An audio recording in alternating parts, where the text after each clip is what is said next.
sehingga dalam memutuskan satu hal dia akan lebih tepat, lebih bijaksana, dan bisa membangun masyarakat yang lebih toleran. Mengapa toleran? Karena dia tahu bagaimana pentingnya sebuah keberagaman. Jadi literasi budaya itu menjadi akar modal dasar atau akar yang harus dikembangkan pada setiap generasi muda. Gitu. Ketika teknologi itu menjadi perantara dan meningkatkan serta melestarikan budaya bangsa maupun budaya sejarah bangsanya sendiri, itulah teknologi yang tepat guna. Jangan alergi dengan kemajuan teknologi, tidak boleh mengkambing hitamkan kemajuan teknologi, tapi justru teknologi itu dijadikan wahana untuk memicu perkembangan literasi budaya itu sendiri.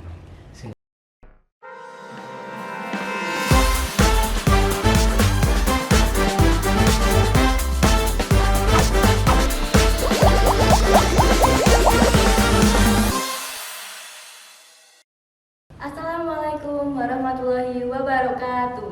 Waalaikumsalam warahmatullahi wabarakatuh. Salam hangat dan salam bahagia bagi sahabat BWP TV di luar sana. Di sini saya sebagai host di acara BWP Talk Perpustakaan Barito Widya Pustaka, yaitu Taranya Dinafisya, dengan saya dan bersama dengan Bapak Dr. Andes Sucahyo Wibowo MPD selaku Kepala Sekolah SMA Negeri 5 dan juga pernah mengajar sebagai guru sejarah. Bersama kami di sini kami akan membahas tentang pentingnya literasi budaya dan juga sejarah di era revolusi 4.0 dan masyarakat 5.0. Bagaimana sih letak pentingnya literasi sejarah dan budaya di era sekarang ini, dan juga kalian pasti penasaran bagaimana ini bergantung pada era masyarakat sekarang ini. Dan sekarang kita akan berbincang-bincang santai dengan Bapak Sucahyo Wibowo. Boleh, silakan. Yang pertama, pasti kita tuh bertanya-tanya nih Pak, apa sih pentingnya literasi budaya dan juga literasi sejarah di era revolusi sekarang ini? Ada dua kata kunci ya, sejarah dan budaya. Kalau kita bicara pentingnya belajar sejarah, tentu penting karena banyak mengetahui apa yang terjadi pada masa lalu secara faktual. Sejarah itu kan mengandung 3 dimensi waktu: masa lalu, masa kini, dan masa akan datang. Masa kini atau sekarang ini adalah produk dari masa lalu, dan masa akan datang itu adalah produk masa kini. Ketika orang belajar masa lalu atau sejarah budaya bangsanya, dia akan mengetahui lebih banyak. Kalau mengetahui untungnya apa? Tentu dia akan mengetahui kejadian masa lalu. Bila mana hal tersebut dipahami akan menggugah kesadaran kita untuk berbuat lebih bijak, lebih baik, untuk menentukan nasib yang akan datang seperti apa. Kesimpulannya tidak akan mengulangi kesalahan pada masa lalu. Itu pentingnya belajar sejarah dan budaya bangsa. Baik Pak, dari yang sudah dijelaskan tadi kan sangat penting ya sejarah ini. Betul. Dan juga pasti memiliki manfaat. Dan dari Bapak sendiri, manfaat dari sejarah terhadap perkembangan kognitif dan Kognitif dan maksudnya juga kognitif sosial. ya. Mestinya yang ditanyakan tidak hanya kognitif, tapi kalau pertanyaannya kognitif, tentu bahwa belajar sejarah dilihat dari sisi kognitif, tentu dia akan memberikan pelajaran bagaimana seseorang berpikir kritis, menganalisis, kemudian bagaimana dia menciptakan, mengembangkan keterampilan berpikir kritis. Setelahnya tentu dia akan memahami budaya dan identitas bangsanya sendiri, sehingga dalam memutuskan satu hal dia akan lebih tepat, lebih bijaksana, dan bisa membangun masyarakat yang lebih toleran. Mengapa toleran? Karena dia tahu bagaimana pentingnya sebuah keberagaman. Begitu. Kemudian semasa Bapak ini mengajar sebagai guru sejarah, pasti juga ada tantangan dalam mengajar sejarah, apalagi di sekarang ini kan eranya digital dan semua informasi itu ada tersedia. Ya ini kalau ini dijadikan tantangan ya bisa jadi. Tapi yang jelas tantangan mengajarkan secara di era digital itu diperlukan satu metode yang pembelajaran yang kontekstual. Bagaimana memanfaatkan perkembangan IT yang sekarang ini. Mengapa demikian? Karena anak-anak muda sudah terkooptasi ya istilahnya. Bagaimana seorang guru itu mampu menciptakan suasana belajar yang kondusif, efektif. Misalnya bagaimana guru dapat menerapkan metode pembelajaran yang multimedia yang interaktif. Sekarang kan banyak aplikasi-aplikasi yang bisa digunakan untuk wahana pembelajaran yang interaktif. Itulah yang perlu dilakukan oleh seorang guru. Jangan sampai pola lama, kerangka bangunan berpikir guru lama dengan ceramah terus itu tentu akan monoton siswa. Itu ya menurut pendapat saya. Karena pembelajaran sejarah yang berbasis multimedia itu dapat menggunakan banyak platform dan bisa diakses melalui handphone, laptop, ya, PC maupun yang lain. Sehingga tentu pembelajaran akan lebih menyenangkan dan bervariasi gitu. Di era sekarang ini memang pembelajaran menggunakan teknologi itu sangat diminati ya Pak. Dan kemudian juga pasti harus ada pemanfaatan teknologi saat mengajar dan mengedukasi tentang budaya dan sejarah. Dan itu pemanfaatannya bagaimana ya Pak? Tentu dalam era digital yang semakin maju, media sosial yang telah menjadi bagian integral dari kehidupan sehari-hari anak-anak muda ya. Media sosial itu mau nggak mau sudah cukup memfasilitasi karena mereka dikonsumsi oleh generasi muda sehingga sudah menjadi tren kehidupan anak-anak muda. Tugas dan peran pendidik tentu bagaimana mengarahkan dan mampu memanfaatkan media itu menjadi warna yang dapat memahami budaya dan identitas sebuah bangsa. Tujuannya apa? Agar generasi muda lebih dapat menghargai keberagaman dan bisa membangun masyarakat yang lebih toleran. Karena masyarakat Indonesia pada umumnya kan terdiri dari berbagai ras, agama, dan asal usul. Jadi keberagaman itu perlu dipahamkan pada generasi muda yang sekarang. Gitu. Baik. Otomatis literasi budaya itu sangat penting ya Pak. Dan kemudian literasi budaya ini pasti membantu memahami sejarah dan sejarah di era masyarakat 50 saat ini. Dan untuk membantu memahami sejarah sebuah bangsa dan perannya dalam mewariskan budaya bangsa, itu bagaimana literasi budaya dapat membantunya? Sebelum saya menjawab, kita definisikan simpel aja. Literasi budaya itu kan kemampuan untuk memahami dan memikirkan budaya. Budaya mana? Budaya Indonesia sebagai sebuah identitas bangsa. Dengan demikian, literasi ini merupakan kemampuan individu atau masyarakat untuk melakukan pemikiran terhadap lingkungan sosialnya sebagai bagian dari satu budaya dan bangsanya itu sendiri. Jadi literasi budaya itu menjadi akar modal dasar atau akar yang harus dikembangkan pada setiap generasi muda. Gitu. Dan dalam pengembangan literasi budaya ini pasti memiliki tantangan di era sekarang ini. Dan tantangan utama dalam pengembangan literasi budaya dan sejarah di era masyarakat 50 saat ini apa? Iya, kita harus bisa membedakan antara revolusi industri 4.0 dan 5.0 ya. Revolusi industri sendiri itu kalau kita jelaskan dari awal itu cukup panjang ya. Berawal ketika terjadi revolusi industri di Inggris pada abad ke-18 sampai dengan revolusi industri 4.0 di mana perkembangan teknologi utamanya IT itu saling terkait, terhubung.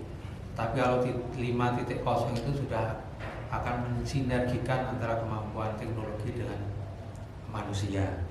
Tentu tingkat kemajuan Indonesia itu yang begitu tinggi, negara Indonesia merupakan negara kepulauan, 17.000 pulau besar dan kecil membentuk struktur geografis yang bernama Indonesia, beragam bahasa, budaya, adat dan sebagainya itu tentu akan berpengaruh, apalagi perkembangan teknologi yang makin maju ini akan terbukanya era globalisasi. Maka ideologi ekonomi, sosial, budaya dari negara-negara asing itu mau nggak mau akan mudah diakses lewat teknologi. Nah, oleh karena itu perlu ketahanan dari bangsa Indonesia itu sendiri. Apa itu? Ya, harus mengenal budaya dan sejarah bangsanya sendiri agar ini kita sikapi secara bijak.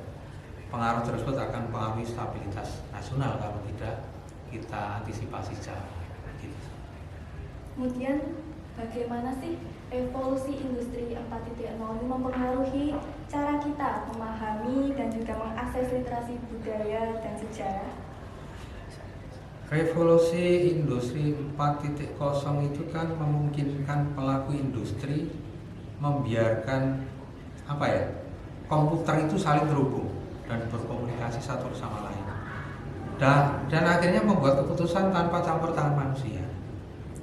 Fisik cyber, Internet of Things, Internet of System itu sekaligus membuat revolusi generasi keempat ini mungkin terjadi.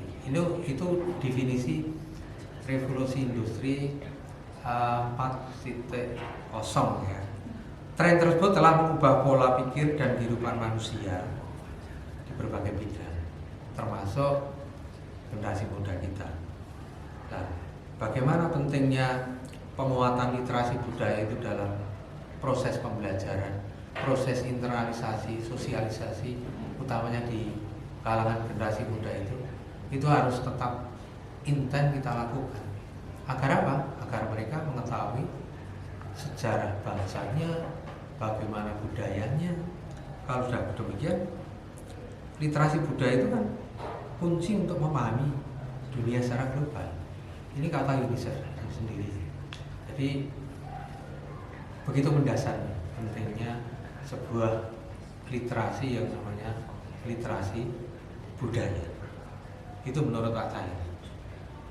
Setelah kita membahas mengenai hal sejarah dan juga literasi budaya yang tadi, sudah pasti kita bertanya-tanya nih Pak, mengapa sih literasi budaya dan sejarah itu penting di era masyarakat sekarang ini, masyarakat 5.0? Tadi sudah saya katakan ya bahwa UNESCO sendiri kan mengatakan bahwa literasi budaya itu kunci untuk memahami dunia yang semakin global.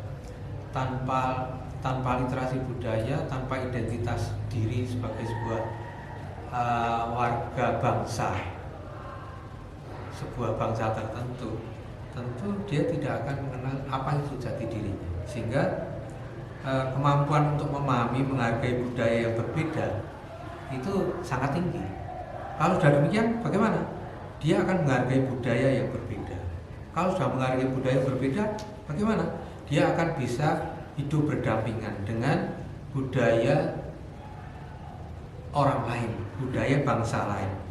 Itu tentu kalau orang sudah pada tingkat kesadaran seperti itu,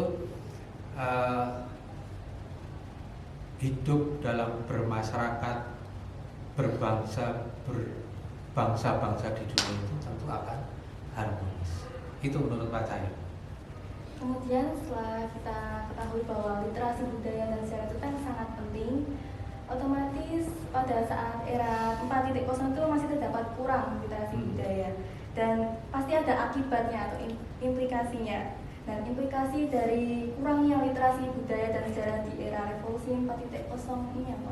Kurangnya literasi budaya ini hanya mengulang kalimat saya tadi ya. Jadi identitas diri mereka secara individu juga kurang jelas. Kalau kurang jelas, cara berpikirnya pun kurang sistematis. Kalau sudah pada taraf ini, kurangnya literasi budaya itu akan berdampak pada merebaknya kebodohan yang tidak berujung. Menurut Pak Cahyo, kebodohan yang tidak berujung itu seperti apa?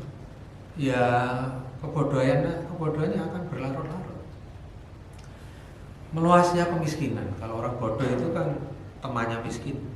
Meningginya angka kriminalitas, permasalahan sosial akan muncul dan lain sebagainya. Sehingga kesadaran kolektif untuk hidup berdampingan pun akan rendah. Ya. Kesadaran kolektif untuk saling hidup harmonis dan rukun itu juga akan tergerus begitu. Itu kalau sebuah komunitas mengalami degradasi atau kurangnya literasi budaya. Kemudian bagaimana kita memastikan bahwa penggunaan teknologi dalam literasi budaya dan sejarah tidak menggamburkan atau merusak pemahaman kita tentang budaya dan juga sejarah kita. Ketika teknologi itu menjadi perantara dan meningkatkan serta melestarikan budaya bangsa maupun budaya sejarah bangsanya sendiri, itulah teknologi yang tepat guna. Jangan alergi dengan kemajuan teknologi, tidak boleh mengkambing hitamkan kemajuan teknologi, tapi justru teknologi itu dijadikan wahana untuk memicu perkembangan literasi budaya itu sendiri, sehingga identitas sebuah generasi itu akan jelas gitu. Kemudian bagaimana pendidikan formal dan non formal yang dapat mengintegrasikan literasi sejarah dan budaya dalam kurikulum Merdeka saat ini? Oh, di kurikulum Merdeka jelas ya. Ini itu ada terkait. Jadi bagaimana proses pembelajaran itu mengajarkan pada kita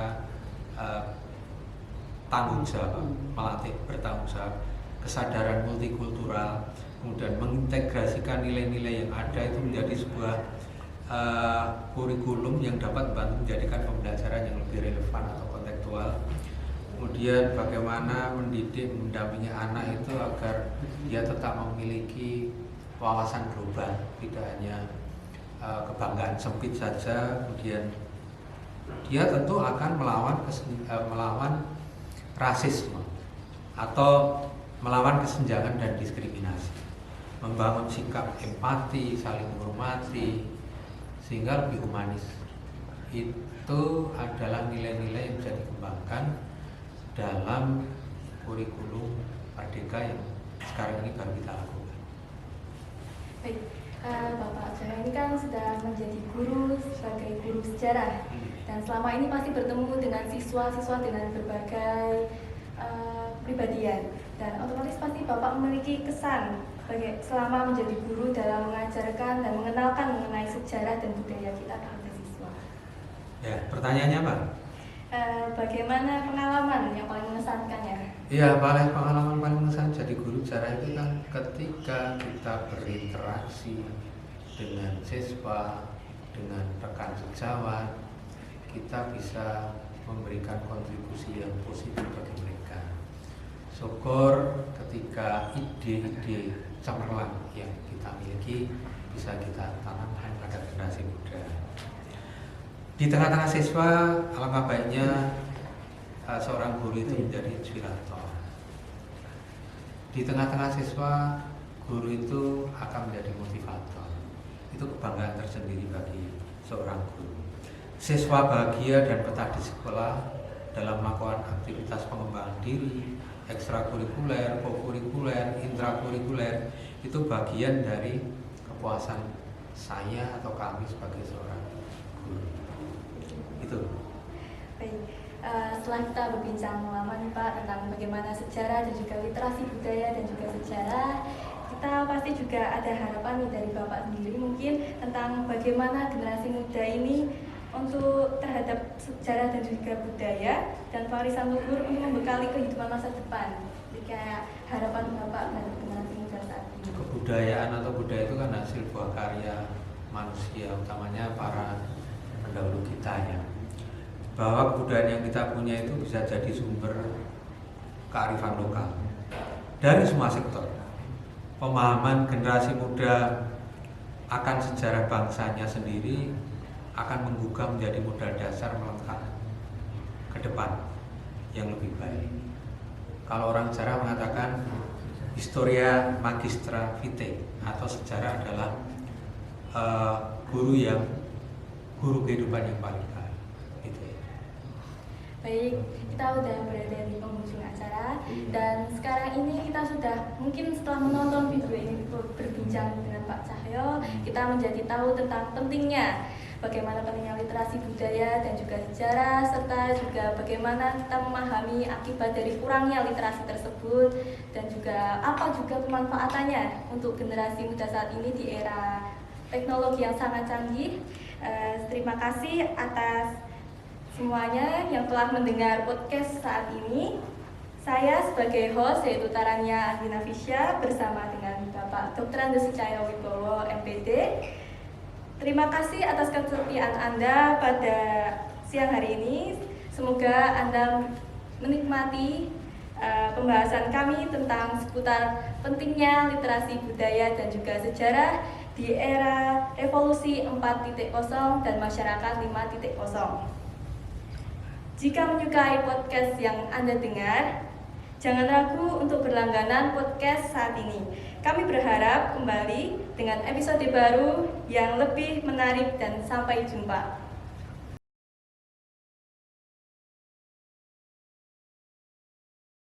Jadi Pak, kita ini punya jargon sendiri dari BWP Talk, yaitu we talk about something, we will discover new thing. Jadi saya akan bilang BWP Talk, Bapak mengikuti dengan gerakan yaitu we talk about something, we discover new thing. Bisa dimulai ya Pak? Ya, oke. BWP Talk, we talk about something, we discover new thing. Oh, bisa diulang Pak? Oke. Discover. BWP Talk, we talk about something, we will discover new thing. Mungkin sekali lagi ya Pak. BWP Talk, we talk about something, we discover new thing. Oke.